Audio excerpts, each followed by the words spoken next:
toute l'actu de Grenoble-Alpes Métropole en moins de 6 minutes. C'est sur Télé Grenoble et c'est tous les week-ends. Bienvenue. Respirez, vous entrez dans la métropole ou pas d'ailleurs si vous effectuez des livraisons vers le centre-ville de Grenoble avec un véhicule parmi les plus polluants. Vous savez que vous n'avez pas le droit de le faire entre 6 heures et 9 heures. La ZCR, la zone de circulation restreinte, a été mise en place au 1er janvier 2017. Elle filtre l'entrée des poids lourds et des véhicules utilitaires les plus polluants. Et pour agir plus efficacement en faveur de la qualité de l'air, la métropole va élargir cette zone à 9 communes avec des mesures compensatoires ou d'encouragement aux entreprises. Les précisions au micro de Benjamin Belay. Pour les entreprises, il y a des systèmes d'aide, systèmes financiers. C'est-à-dire qu'en fait, pour vous la faire simple, un véhicule diesel a un prix. Un véhicule propre a un prix supérieur. Eh bien, la métropole prendra en charge ce qui est supérieur. De façon finalement à rendre au même niveau de prix un véhicule diesel et un véhicule propre. En fait, c'est un système d'aide qui est aujourd'hui extrêmement intéressant et qui va se cumuler aux aides aux systèmes fiscaux nationaux. Nous sommes fiers de pouvoir annoncer qu'en 2019, nous allons ouvrir 2 nouvelles stations publiques ouvertes 24 heures sur 24 à destination de tout type de véhicules, en priorité les véhicules lourds, puisque pour ces véhicules, les solutions électriques ne sont pas encore au point. Et donc il est important pour les camions, les marchandises, de pouvoir passer au gaz naturel. Et puis aussi pour les véhicules légers, il est possible de pouvoir recharger les véhicules. Ce qui a motivé la tranche à participer à ce dispositif, c'est que tous les jours, nous sommes confrontés, quand on est élu sur la tranche, aux problèmes de santé, avec la présence bien sûr de l'hôpital, de la clinique des Grésivaudan, où il y a des jeunes qui viennent se soigner. Et puis bien sûr, c'est aussi une responsabilité, lorsqu'on est élu d'une commune, d'avoir ces préoccupations pour la santé des citoyens.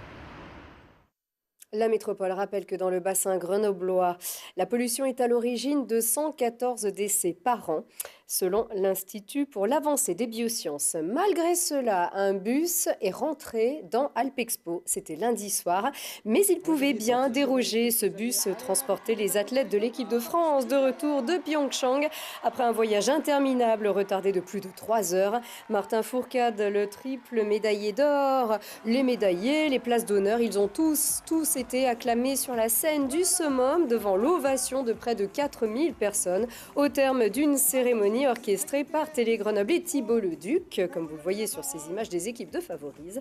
Et le lendemain, à la métropole, surfer sur cette vague en annonçant que les internationaux de patinage auraient bien lieu à Grenoble pour ces 2 prochaines éditions.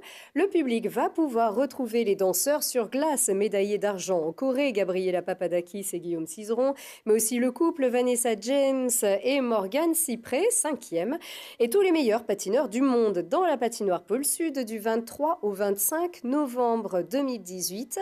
Après une première réussie sur la glace grenobloise en novembre dernier, les patineurs se réjouissent de revenir. On est très contents cette année d'être venus beaucoup de fois à Grenoble puis dans la région et de continuer à venir. C'est toujours les derniers internationaux de Grenoble ont été vraiment un succès. Il y avait beaucoup de public, une très belle organisation. Donc on est content que ça se déroule encore ici. Moi je remercie la Fédération française des sports de glace d'avoir à un moment donné choisi Grenoble comme finalement pour passer de Paris à Grenoble. Et avec une organisation qui a été finalement extrêmement réussie pour cette année 2017, et qui a montré que les collectivités, avec la fédération, nous avions capacité à nous réunir pour porter un événement de renommée internationale parmi les 6 plus grands événements mondiaux. Je crois, je le disais, une politique tarifaire beaucoup plus adaptée qu'elle ne l'a été l'année dernière. Il y a eu quelques erreurs de commises. On va permettre un accès beaucoup plus grand et beaucoup plus large à tout le monde, y compris au public handicapé et aux jeunes, d'une manière au sens large. Nous avons l'an dernier commencé à développer une politique en direction des scolaires qui a été bien appréciée, je crois. Nous allons la multiplier encore plus largement. Voilà, donc, et puis je pense aussi que nous allons apporter des surprises, des innovations pour le gala qui clôturera cette épreuve internationale de haut renom.